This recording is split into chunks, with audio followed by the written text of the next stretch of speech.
सुप्रभात प्यारे बच्चों। आज हम पढ़ने जा रहे हैं नॉन स्टोइकियोमेट्री दोष के बारे में। पिछले लेसन में हमने स्टोइकियोमेट्री दोष के बारे में पढ़ा था, जो दो प्रकार का था, शॉटकी और फ्रैंकल। बहुत ही महत्वपूर्ण था वो। तो आज हम पढ़ेंगे नॉन स्टोइकियोमेट्री दोष। नॉन स्टोइकियोमेट्री दोष यानी ऐसा दोष जिसमें क्रिस्टल की स्टोइकियोमेट्री जो है वो बरकरार नहीं रह पाती है, यानी जितने उसमें धन आयन है उतने ऋणायन अगर हैं तो इसका मतलब है कि वो स्टोइकियोमेट्री उसकी सही है। लेकिन इस दोष के उत्पन्न हो जाने पर धन आयन और ऋणायन का जो अनुपात है वो बदल जाता है।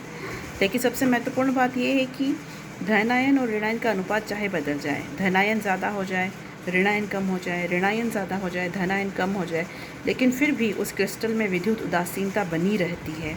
ये इसकी एक महत्वपूर्ण बात है। तो देखिए ये ऐसा कैसे होता है। तो नॉन स्टोइकियोमेट्री दोष दो प्रकार का होता है। पहला है धातु आधिक्य दोष और दूसरा है धातु न्यूनता दोष। धातु आधिक्य दोष, धातु का मतलब होता है, हम जानते हैं प्यारे बच्चों, धातु जो है वो विद्युत धनी होते हैं, यानी आसानी से इलेक्ट्रॉन्स को त्याग देते हैं। आसानी से इलेक्ट्रॉन को त्याग कर वो धनायन बनाते हैं, यानी धातु आधिक्य दोष जिसमें धनायन ज़्यादा हो, धनायन के रूप में धातु ही होगा, यानी धनायन का क्या हो, उसमें आधिक्य हो। धनायन का आधिक्य कैसे हो सकता है? या तो ऋणायन की कमी हो जाए तो धनायन ज़्यादा हो जाएगा, या फिर अंतराकाशी स्थान में भी कोई धनायन आ जाए तो ऋणायन की कमी हो जाए और ऋणायन की जगह पे खाली स्थान हो जाए तो धातु आयन क्या हो जाएगा, ज़्यादा हो जाएगा और ये वाला दोष उत्पन्न हो जाएगा, धातु आधिक्य दोष। तो जब ऋणायन अपने स्थान से निकल जाते हैं और उनके स्थान पर इलेक्ट्रॉन रह जाते हैं तो ऋणायनिक रिक्तिका पैदा हो जाती है और यह दोष उत्पन्न हो जाता है। देखिए कैसे। इसके लिए हमने एक बहुत अच्छा एग्जाम्पल लिया है NaCl का क्रिस्टल, जिसमें Na+ और Cl- की जो आयन्स हैं यह इस तरह से क्रिस्टल्स में उपस्थित हैं। इस क्रिस्टल में देखिए इसमें दोष नहीं है। इसमें सोडियम आयन का अनुपात है 6 और Cl- आयन का अनुपात है 6। ये कोई फिक्स्ड नहीं है, ये हमने एक उदाहरण के लिए छोटा सा एक क्रिस्टल का पार्ट बनाया है।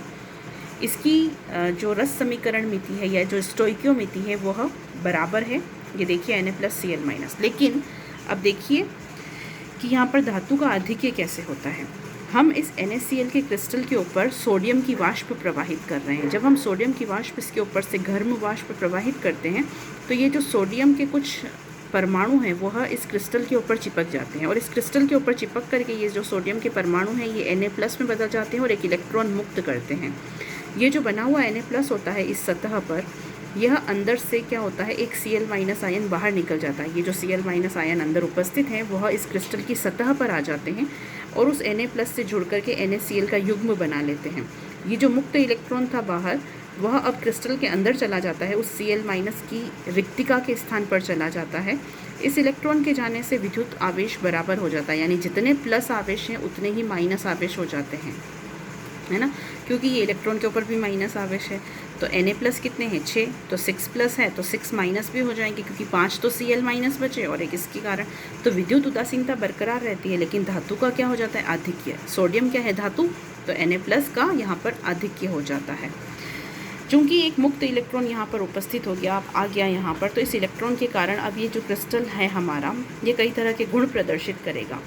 सबसे पहला, जैसे मुक्त इलेक्ट्रॉन के कारण यह विद्युत चालकता प्रदर्शित करेगा। दूसरा, इस मुक्त इलेक्ट्रॉन के कारण इसकी प्रकृति अनुचुंबकीय होगी।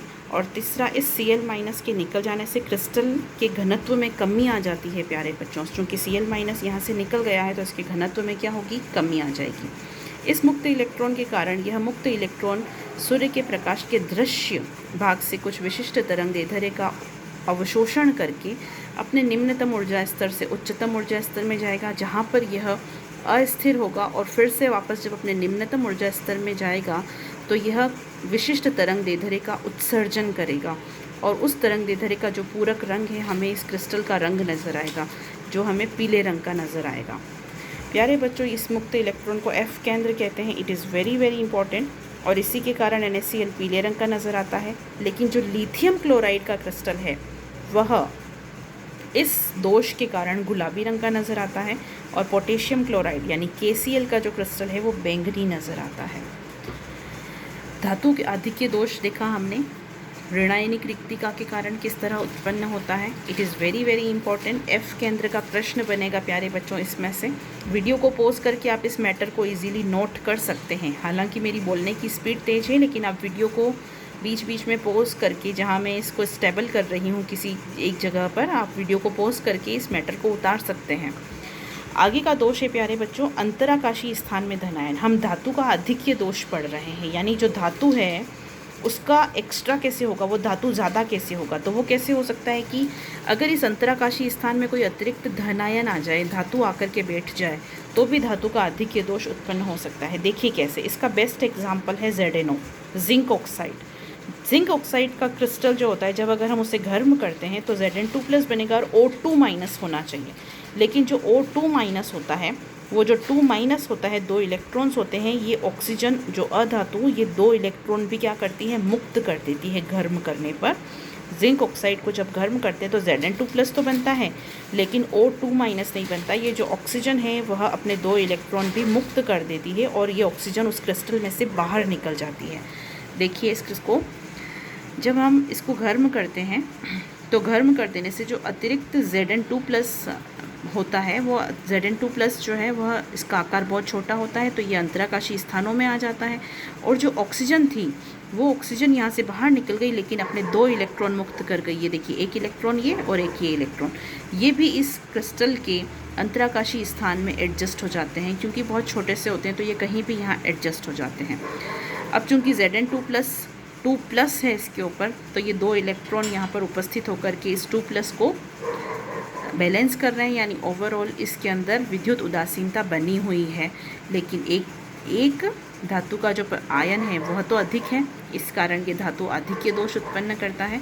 और इसी के कारण ये जो ZnO का क्रिस्टल है ये हमें पीला नज़र आता है। इन मुक्त इलेक्ट्रॉन्स के कारण ये हमें पीला नज़र आता है। इन मुक्त इलेक्ट्रॉन्स के कारण जो क्रिस्टल है वह अनुचुंबकीय प्रकृति प्रदर्शित करता है, विद्युत चालकता का गुण प्रदर्शित करता है। तो ये एक धातु आधिक्य का बेस्ट एग्जाम्पल था, अंतराकाशी स्थानों में धनायन ZnO। दूसरा जो दोष है, जो एक हमने पढ़ा धातु आधिक्य दोष, दूसरा है धातु न्यूनता दोष, है ना। धातु आधिक्य फिर से रिवाइज कर रही हूँ, एक तो ऋणायन की कमी और एक अंतराकाशी स्थान में धनायन। तो ऋणायन की कमी में हम NaCl का एग्जाम्पल देंगे। इस NaCl के एग्जाम्पल में हमने F सेंटर पढ़ा, और अंतराकाशी स्थान में धनायन में हम ZnO का एग्जाम्पल देंगे। ये ZnO का एग्जाम्पल बहुत अच्छे से आप समझ लेंगे, इस चित्र को भी आप बना सकते हैं। आगे जो दोष है बच्चों, वो है धातु न्यूनता दोष। धातु न्यूनता दोष का मतलब है कि या तो धनायन की कमी हो जाए, है ना, और धनायन की कमी हो जाए, या फिर ऋणायन ज़्यादा हो जाए। तो ये जो दोष होता है जिसमें धनायन की कमी हो रही है, ये दोष उन आयनिक ठोस में होता है जिनमें धातु आयन एक से अधिक संयोजकता प्रदर्शित करता है। संयोजकता कहें या मतलब उसमें परिवर्ती संयोजकता होती है, या हम कहें कि वो जो धातु आयन है वो एक से अधिक ऑक्सीकरण अवस्था प्रदर्शित करता है। तो यह दोष उन धातुओं के आयनिक यौगिकों में पाया जाता है। जैसे Fe, जो Fe होता है आयरन, यह Fe+2 और Fe+3 दोनों में पाया जाता है। और इसका एक हम एग्जाम्पल ले रहे हैं, FeS का क्रिस्टल, फेरस सल्फाइड। देखिए, फेरस सल्फाइड के क्रिस्टल को मैंने इस तरह से बनाया है, Fe+2, ये सल्फाइड S2-, Fe+2 S2-। यह एकदम व्यवस्थित क्रिस्टल है, इसमें अभी कोई भी दोष उपस्थित नहीं है। जितने Fe हैं उतने ही सल्फाइड हैं। इसका रेशो देखिए आप, Fe कितने हैं, 1 2 3 4 5 6 Fe हैं और सल्फाइड भी 6 हैं। इसमें अभी कोई दोष उत्पन्न नहीं है। लेकिन ध्यान से देखिए, मैंने इनमें कुछ Fe के नीचे रेड लाइन बनाई है। अब हम क्या कर रहे हैं, जब हम इस FeS के क्रिस्टल में इस दोष को उत्पन्न होता है तो किस तरह से होता है। देखिए, ये जो Fe+2 है, ये 3 Fe+2 यहाँ से बाहर निकल जाते हैं, तो इन 3 की जगह पर ये जगह खाली हो गई। अब यहाँ से 3 Fe+2 चले गए हैं। इन 3 Fe+2 को बैलेंस करने के लिए यहाँ पर 2 Fe+3 आ जाते हैं। 2 Fe+3 आने की इसके कारण यहाँ का जो आवेश है ये फिर से संतुलित हो जाता है।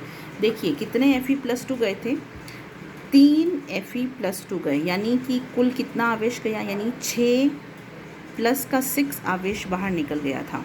लेकिन यहाँ पर 2 Fe+3 आ गए, 2 Fe+3 यानी +3 कितने हो गए, 2, यानी कितना आ गया, +6, यानी +6 बाहर गया था और +6 ही वापस क्रिस्टल के अंदर आ गया। तो कुल मिलाकर के विद्युत उदासीनता तो बनी हुई है, क्रिस्टल को कोई फ़र्क नहीं पड़ा। लेकिन एक जो दोष उत्पन्न हो गया वो क्या हो गया कि एक Fe की यहाँ पर कमी हो गई। यहाँ पर 6 Fe+2 थे, लेकिन यहाँ पर अब हमारे पास में 1 2 3 Fe+2 और 2 Fe+3 है हमारे पास में। एक Fe की यहाँ पर कमी हो गई, इसी को हम कहते हैं धातु न्यूनता दोष। तो इस चित्र से आपने ये बहुत अच्छे से समझ लिया होगा। अब इसका इफ़ेक्ट क्या पड़ता है फेरस सल्फाइड के ऊपर, वो देखिए प्यारे बच्चों कि फेरस सल्फाइड की क्रिस्टल में 3 Fe+2 आयन 2 Fe+3 आयनों से अंतर परिवर्तित हो जाते हैं। आपने देखा किस तरह से अंतर परिवर्तित हो चुके हैं, जिससे विद्युत उदासीनता तो बनी रहती है परंतु एक Fe की कमी हो जाती है और ये धातु न्यूनता को प्रदर्शित करते हैं। प्यारे बच्चों, यहाँ पर जो Fe+2 और Fe+3 है ये आपस में इंटरचेंज होते रहते हैं। मतलब ये Fe+3 बनेगा तो ये Fe+2 हो जाएगा, ये Fe+2 बनेगा तो ये Fe+3। तो इस तरीके से इनमें इलेक्ट्रॉन का लेन देन होता रहता है और ये Fe+2 Fe+3 एक दूसरे में अंतर परिवर्तित होते रहते हैं। तो ये इलेक्ट्रॉन के लेन देन की वजह से इस फेरस सल्फाइड के क्रिस्टल में एक धात्विक चमक उत्पन्न होती है, एक तरह की चमक उत्पन्न होती है और उस चमक की वजह से ये जो FeS का क्रिस्टल है ये हमें सोने की तरह दिखाई देता है। गोल्ड, सोने की तरह नज़र आता है।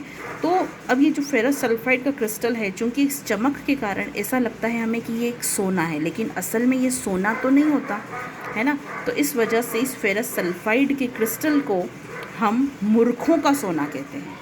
FeS को मूर्खों का सोना कहते हैं। इट इज़ वेरी इंपॉर्टेंट और इसके ऊपर भी प्रश्न बन सकता है प्यारे बच्चों कि मूर्खों का सोना हम किसे कहते हैं, FeS को कहते हैं तो क्यों कहते हैं। तो आपको ये इतना एक्सप्लेन करना होगा। तो आज जो हमने पढ़ा, वीडियो को पॉज कर करके आप इस मैटर को प्यारे बच्चों उतार सकते हैं और बार बार वीडियो को देख करके, एक बार समझ ना आए तो बार बार देख करके भी आप उस मैटर को अच्छे से समझ सकते हैं। Thank you.